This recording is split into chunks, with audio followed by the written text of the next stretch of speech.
super semua ya. Dan ini menjadi match penentuan juga kawan-kawan, walaupun yang kalah bukan gugur ya. Dia turun ke lower bracket. Yes. Double elimination, ada kesempatan lagi, tapi ya kenapa harus turun kalau bisa di atas? Oke, betul. Memang karena terkadang di atas itu punya privilege lebih ya. 2 nyawa itu memang sangat baik. Dan bahkan mungkin sama-sama dengan depending Wah, jadi on Purple Buff, tapi ini agak cukup berbahaya. Benar-benar informasi yang tidak terdeteksi, tapi ternyata Super Ken harusnya tahu nggak ya?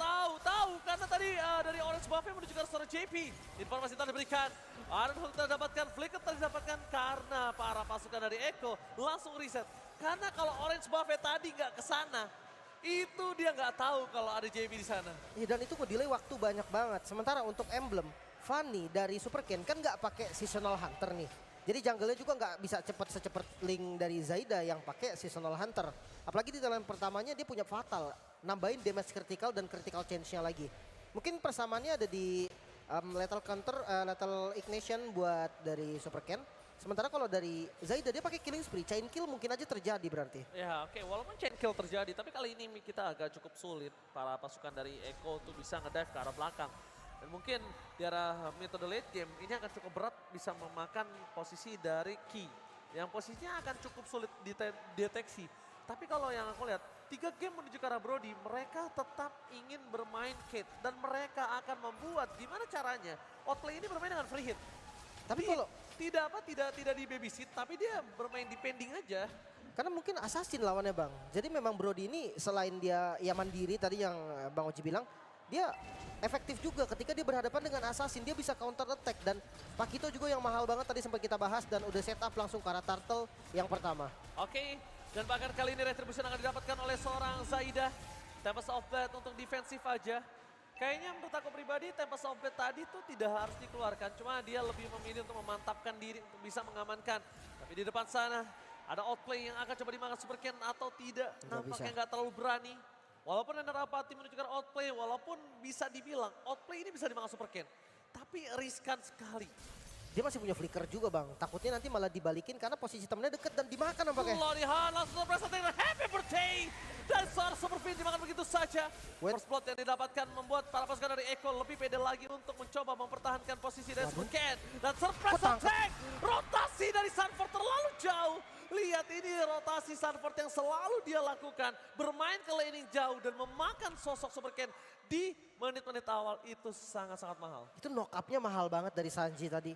Karena kalau nggak kena knock up, Super Ken mungkin masih bisa selamat. Dan untuk pressure dari early game mungkin memang masih bisa dipegang sama Echo. Tapi jangan lupa Fanny, Super Ken ketika dia punya purple buff nanti, dia bisa langsung invasi rotasi cepat juga. Apalagi mobilitas dari Fanny ya nggak usah kita tanyakan lagi lah. Itu pasti cepat banget untuk naik ke atas ataupun turun ke bawah. Nah PR-nya ini adalah open dari bush-nya nih. Bush ini harus diperhatikan karena ada Kadita dari Sanji yang selalu melakukan teror di mana-mana. Tapi kayaknya kalau misalnya dia ngelihat ada Sanford di sana, mungkin harusnya udah ada pemikiran kalau Sanford ini nggak akan sendiri. Terlalu sakit damage yang diberikan, akan coba one ball situation. Dengan retribution telah dikeluarkan, tapi itu tidak terlalu berdampak sangat baik untuk seorang Super Ken. Dan dia memilih untuk mundur mempertahankan sosok dari retributionnya. Akan coba di adjustment, menuju ke arah JP. Mereka telah dikeluarkan dan sakit gagal untuk mendapatkan 1 point kill. Reset yang dilakukan oleh seorang Ki ini mendelay sedikit dan bahkan menurunkan ego Echo untuk bisa memakan para pembalap di arah sosok dari Super Ken. Oke, temponya agak sedikit turun dari Begitu Alpha, dia fokus untuk farming juga. Karena Novaria mid lane-nya Bang, Novaria itu tipe yang butuh item lah. Entah dia pengen bikin ke arah utility mungkin nanti ataupun ke arah burst damage nanti. Intinya tetap butuh item. Clock of Destiny, Lightning Transcend atau Ice Queen dengan Enchanted Talisman terserah dari Ki sendiri. Tapi yang pasti Turtle kedua, Bigetron mau ini Bang. Mereka setup langsung dengan Super Ken yang punya purple buff. Oke, tapi lihat informasi telah diberikan di kanan itu ada seorang JP, Sanji, gak ada yang tahu dan bahkan Sanji di sana. Double rough wave gagal didapatkan. Sanji memilih untuk mundur ke arah belakang. Retribution di tangan oleh seorang Zaida. Zaida berhasil mendapatkan retribution ke arah Super Ken terperangkap. Tidak bisa didapatkan. Series Zero versus everybody. Sorry Zone JP gak ada lagi flicker. Dan akan menjadi korban pertama. Sanford masih mengalami defense adjustment.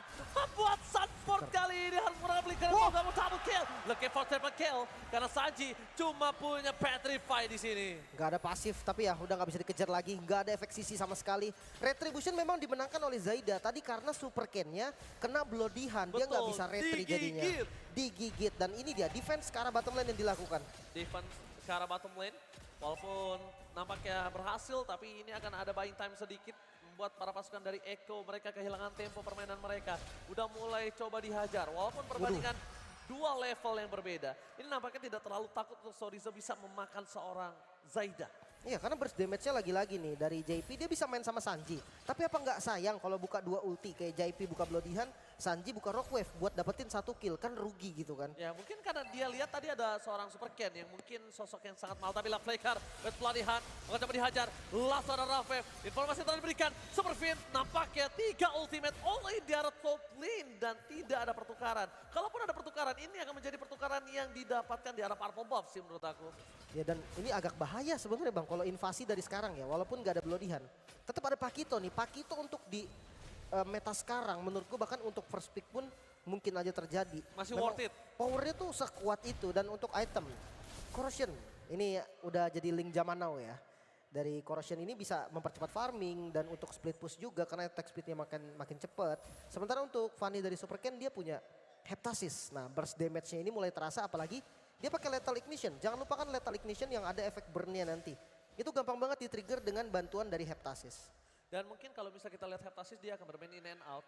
Dan mungkin yang kalau bisa disaksikan informasi telah didapatkan kalau misalnya Konsil. ada Console Gaming, outplay terjadi, Flicker telah dikeluarkan dengan sosok dari Saken. Ini birunya terlalu sakit gak bisa dibendung dan tidak ada retribution loh. Iya, Jadi masalahnya masih dia bisa mereka untuk teamfight di arah di arah Turtle. outplay-nya buang flicker juga Bang. Dia Mahal, buang flicker dan tetap kena tarik, tumbang juga. Jadi ini banyak banget kerugian diterima oleh Echo. Dan lihat, dari Sorizo udah potong ke arah bawah dan dia bisa join nantinya. Dia udah mulai join. Sanford kali ini adalah mendorong di arah mid lane. Informasi telah diberikan tapi nampaknya retribution sedikit terlambat di depan sana. Knockout track plus Bloody Hand menutup aksi dari Super Ken. Tapi di belakang sana Sorizo kembali menjadi sosok yang sangat ditakutkan oleh para pasukan dari Big Nova. Dikocek. Langsung dikocek. Super Fin still survive in the top lane. Masih coba dipaksa. Outplay akan udah siap untuk menutup hari dari Sorizo kalau dia masih memaksa menuju ke arah backline dari Echo. Buset Super Fin. Bisa gocek barusan tapi buang flicker. Yang penting dia nggak tumbang, bisa ngebait tempe soft blade juga. Dan lihat, mid lane-nya masih ketahan juga. Turtle yang bisa memang didominasi oleh Echo, bahkan perfect Turtle. Perfect Turtle. Diamankan oleh Echo, tapi lihat dari goldnya Bang. Itu nggak berbeda jauh karena mereka kalah dari beberapa laning. 2 laning ternyata menutup perfect turtle untuk para pasukan Bigetron Alpha. Dan bisa kita bilang walaupun 4 poin kill didapatkan Echo, kayaknya nggak cukup untuk bisa mempertahankannya. Apalagi pick off yang dilakukan Echo itu selalu mahal. Entah buang flicker JP, entah dia buka 2 ultimate Rockwave plus Bloody Hand. Jadi source yang dipakai secara bersamaan, delay-nya pun jadi lebih lama. Nah yang jadi masalah itu kayaknya nggak cukup nih kalau emang mau makan Sorizo di awal. Oke, tapi informasi telah didapatkan kalau misalnya JP ada di depan sana. Ada Super Fin, adjustment belum dikeluarkan. Tapi Ditarik. ternyata karena seorang Sanji hilang. Rough Wave, Sorizo menempel seorang outplay. Tapi di depan sana mereka harus bertukar dengan 1 untuk 1. Para pasukan dari Echo, mereka mendapatkan keuntungan lebih karena Saken yang terperangkap. Nggak jadi cuan for life kali ini, malah jadi boncos Super Leaf. Waduh ini rugi bandar namanya Bang ya. Dan ini kalau untuk di arah mid lane, mid yang hilang otomatis jungle-nya juga akan terekspos dari arah purple buff. Apalagi kita tahu lah Super Ken ini kan dia depend on buff banget ya. Dengan nggak adanya outer mid lane, invasi yang bisa dilakukan oleh Echo ini cukup bahaya juga buat Bigetron Alpha. Maka dari itu harus di respect. Oke, knockout strike ya berhasil dapatkan Super Ken berikan belakang. Tempo Soblef for defensive. Zaida akan hanya untuk memberikan sedikit damage saja karena kalau misalnya mereka memaksakan tim fight maju lebih lanjut lagi, ini akan menjadi sebuah petaka buruk untuk Zaida kalau dia ter-takedown. Tidak ada Purple, tidak ada Lord untuk mereka dan kemungkinan saja Super Ken akan bisa membalikan itu semua. Yang sekarang mulai harus diperhatikan adalah Echo. Gimana caranya mereka bisa memanfaatkan Sanji. Dan itu dia Rafev Super Ken. Baru gue bilang, kalau mereka bisa memanfaatkan Sanji, karena lihat Lordnya muncul, para pop muncul, ini menjadi kerugian yang double dan berlipat ganda. Double trouble. Double trouble. Masalahnya di Lordnya yang ini loh, ini harus di-delay paling enggak sih. Oh nggak bisa di-delay, ini nggak bisa di-delay. Sekitar leave it, mendapatkan 1 point kill, akan coba didapatkan. Berhasil didapatkan oleh Sorizo mundur ke arah belakang. Oh no, retribution dari Zaida. Sorizo pun gak dapetin point kill tadi, hampir saja dapetin 1 point kill tapi nggak berhasil. Mundur ke arah belakang. JP selamat, Sanfordnya pun juga selamat. Ini tidak ada pertukaran loh. Oke. Tidak ada pertukaran, tidak ada cashback. Paling nggak dia dapetin mid-turret. Nah ketika udah nggak ada mid-turret sama nih pressure ke arah jungle-nya jadi sama-sama kuat. Dan untuk defense Lord, ini kan Lord yang pertama ya. Masih ada Ki juga nih Bang. Ki yang memang dia high ground defender yang kuat. Dia bisa nge-spam skill Astral Recall, Astral Spear-nya. Dia bisa benar-benar nge-spam terus-terusan. Apalagi kalau dari mid. Lordnya kan ke mid nih. Bisa dicicil dari sekarang Bang. Yes. Karena range yang jauh dari Nover itu enak banget loh untuk main defense inside base. Oke, walaupun dia bisa main defense inside base, tapi ini jangan sampai ngebuka posisi dari seorang Ki. Sanji, ini lihat, dia enak banget untuk dapetin posisi pelan-pelan boost-nya. Super Ken udah mulai respect dengan Sanford. Zaida tahu dia nggak punya power untuk one by one dengan seorang Fanny. Dan dia selalu nempel dengan Sanford. Ini lebih tepatnya ke arah asuransi kehidupan untuk Makanya. seorang Zaida. Dia tahu lah, pokoknya Fanny ini nggak bakal bisa ngapa-ngapain kalau ada JP di deket dia. Demon Hunter Sword ternyata item yang dipilih oleh Outplay dan Conceal JP agresif banget untuk dapetin inner turret kayaknya. Mau nggak mau, informasi yang tadi diberikan akan coba mundur ke arah belakang, tapi Super Fin kayaknya mengurungkan niatnya ketika dia melihat ada Sanford. Mungkin tadi kasusnya akan berbeda kalau Outplay yang di depan situ. Iya. Kasusnya akan berbeda.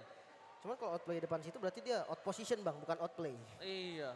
Dan ini terbuka terus-terusan dari Vision ya. Itu selalu dikasih juga pastinya sama Ki. Tapi yang jadi permasalahan nih, dua-duanya bisa inisiasi. Sama-sama punya flicker dari kedua roamernya. Oke, walaupun sama-sama punya flicker, tapi Sorizo ini punya Purify. Dan ingat, Suppress itu nggak penting. Dengan Purify ini, dia nggak peduli. Langsung ada satu buah Suppress lagi yang gue udah bilang. Lo mau Purify, nggak akan terlalu berarti. Tapi dia masih akan coba dibalikin. Mundur ke arah belakang. Whistle Ditarik. gak mungkin satu D. Dia adjustment. Cepatkan lihat. Mereka menghilangkan 3 player dari Bigetron. Ini bencana. One strike push bisa didapatkan oleh para pasukan dari Echo. Karena mereka tidak peduli apapun terjadi. Super Ken nggak mungkin bisa mempertahankan game ini. Base turret yang akan menjadi pilihan utama. Kalau mungkin base di dalam sana ada flicker. Ada dong Bajiman yang mantap JB. Super Ken versus everybody. Super Ken catch it to win. Dan nampaknya kali ini best menjadi pilihan utama. Echo take the game. One straight push is real. Echo